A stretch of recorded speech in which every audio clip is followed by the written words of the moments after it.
میری طرف سے آپ سب کو بہت آداب۔ آج پختون تحفظ موومنٹ کے قیام کو ایک پورا سال ہو گیا ہے، اور ریاست کی طرف سے ان کو جو تحفہ دیا گیا ہے وہ ان کے ایک رہنما ارمان لونی کی شہادت کا تحفہ ہے۔ میں اس بارے میں 3 نکات پر بات کرنا چاہتی ہوں، کیونکہ مین اسٹریم میڈیا پر ان کو کسی طرح کی جگہ نہیں دی جا رہی ہے۔ ان کے خلاف ایک پورا پروپیگنڈا ہے، میں یہ کہوں گی کہ پورا پروپیگنڈا مشینری کام کر رہی ہے۔ اس وجہ سے آپ پاکستان کے سوشل میڈیا یوزرز جو طبقہ ہے وہ استعمال کر رہا ہے، اس میں ایک آپ واضح تقسیم دیکھتے ہیں۔ وہ ان کو بہت قلیل تعداد ہے ان لوگوں کی جو ان کی جد و جہد کو ایک صحیح جد و جہد مانتی ہے اور ان کو سننا چاہتی ہے۔ اکثریت ان کو غدار اور وطن فروش کے نام سے جانتی اور پہچانتی ہے۔ یہ کون لوگ ہیں؟ یہ کہاں سے آئے ہیں؟ یہ کیا کر رہے ہیں اور کیوں کر رہے ہیں؟ کون لوگ ہیں؟ پاکستانی شہری ہیں، پاکستان کے رہنے والے ہیں، پاکستان کا شناختی کارڈ رکھتے ہیں، ان کے آباء و اجداد یہیں پر تھے، اور بظاہر ان کا بھی کہیں جانے کا کوئی ارادہ نہیں ہے۔ کیا کر رہے ہیں؟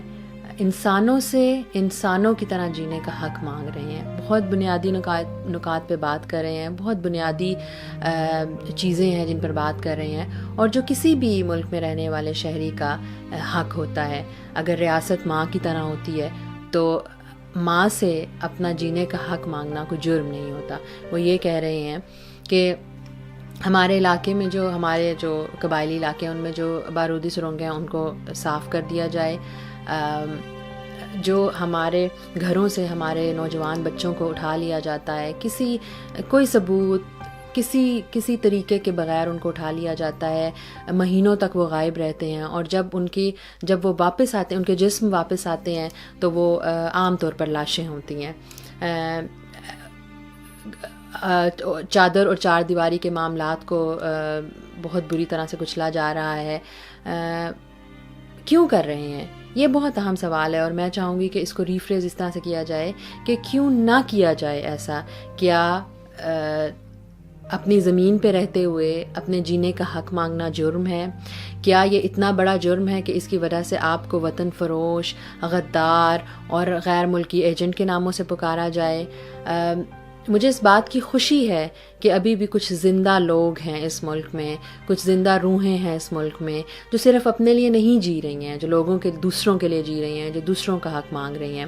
اور یقین کیجئے کہ اگر آپ نے آج ان کے حق نہ دیے، اگر آپ نے آج ان کی جس چیز کی یہ کا تقاضا کر رہے ہیں، اگر ان کو واپس نہ لوٹایا، تو ارمان لونی کی شہادت ایک ایسا پھوڑا بن جائے گی جو اس کے بعد ناسور بنے گی، اور پھر اس ناسور میں آپ کا بہت کچھ تباہ ہو جائے گا۔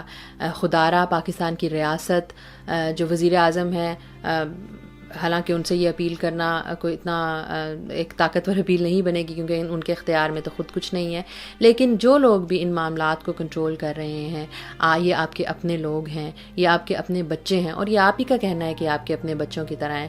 تو کیا آپ کا بچہ اگر آپ سے کوئی بات کسی چیز کا حق مانگ رہا ہے تو کیا آپ اس کو نہیں دیں گے؟ کیا جس طرح سے آج ارمان کو مارا ہے آپ باقیوں کو بھی ایک ایک کر کے مار دیں گے؟ اور پھر کیا آپ کو لگ رہا ہے کہ یہ طالبان سے بہتر لوگ ہیں کیونکہ یہ امن سے بات کر رہے ہیں، کیونکہ یہ عدم تشدد کی بنیاد پر بات کر رہے ہیں، اور طالبان کو تو کیونکہ آپ گولی سے مار سکتے تھے اور یہ تو واپسی پر گولی نہیں چلاتے ہیں؟